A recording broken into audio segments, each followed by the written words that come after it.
A lot of it was done by phone, because some of them were in other cities. We would, if the internet were present then, we would have just put some internet chat room. We would have had information from dawn till dark. But there you had to kind of seek it out. So what I would do sometimes is I would read an article in the Journal of War Surgery, and I'd call the doctor who wrote it, or something. I'd try and track them down. The other thing is you would talk to people who did trauma. Then I had a lot of friends who were stationed in Vietnam. I mean, at that time, it was right after when I went and practiced in '71, the Vietnam War, was just, hardly over. It wasn't even over. When did it end? 74, 75, I think. So when I was in the service, friends of mine that I was stationed with were sent to Vietnam. So I had a lot of people I could call and say, tell me some stories. Like we had one guy tell me a story. He says that one of the problems they had in Korea was that the Korean citizens would jump in front of a Jeep so that hopefully the Jeep would run them over, and then their family would be entitled to benefits for life. So we did a story on that. We said, that's a hell of a story. Okay. Things in like Vietnam that happened?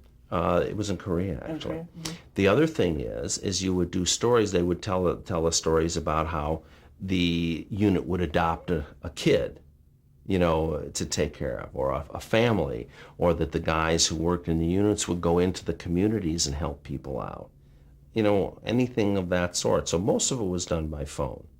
And then if they were in Los Angeles, sometimes I'd just go over and interview them, and sometimes we would bring them into 20th Century Fox, where it was shot on Stage 9, I think. We would interview them then. And then if we did the show, we'd have them come and watch it and so on. Was it sometimes a sort of an emotional experience for them to have to talk about it? Definitely. Mm-hmm. Most people who were stationed in those situations were scarred for life.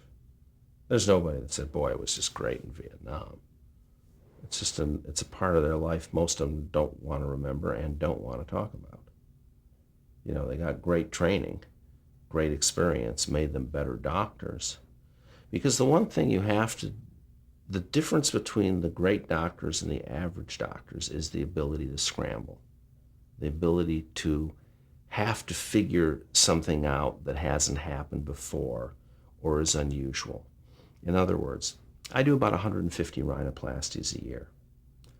It takes me about an hour to an hour and 15 minutes to do a rhinoplasty. But some don't go as well as others.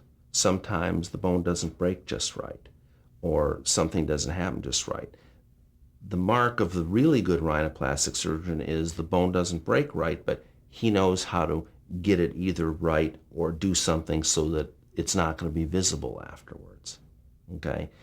That's what you learn in wartime. You are having to think and deal with things that aren't normal. So a lot of the people, the war experience is what made, kicked them up a notch, made them better doctors, better surgeons. I did 200 rhinoplasties when I was in the service.